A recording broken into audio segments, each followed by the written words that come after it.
Clay typically dresses in traditional biker attire, favoring baggy blue jeans or dark chinos paired with plain polo shirts or t-shirts, and black boots. When riding, he often dons a black decorative bandana and black sunglasses. His accessories include a few gold rings, one featuring a skull and another an eagle with "Born Wild" engraved beneath it, as well as a gold watch and a wedding band. Additionally, he sports a small black stud earring in his left ear.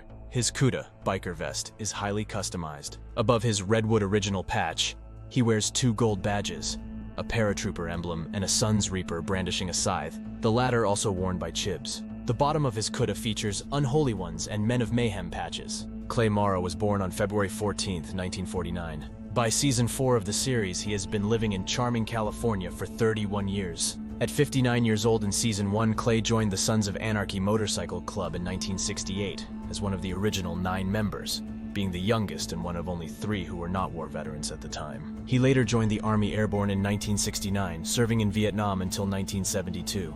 After returning from Vietnam, Clay reconnected with the Sons of Anarchy motorcycle club and was officially patched in. Together with John Teller, the club president, he opened the Teller Morrow Auto Shop. In the mid-80s, Clay traveled to Northern Ireland with John Teller and Keith to address IRA issues in Keith's hometown of Shortstrand, a Belfast suburb.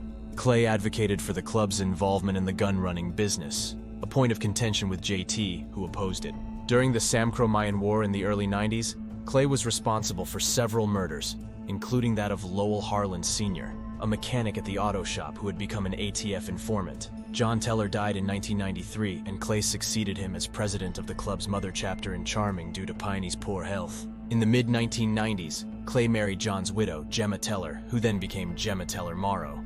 He also adopted their son, Jackson "Jax" Teller, who eventually became Clay's vice president. Under Clay's leadership, SAMCRO shifted towards more criminal activities, which increasingly dissatisfied Jax. Clay had served an unspecified prison term before the series began, with his last conviction occurring at least 7 years prior.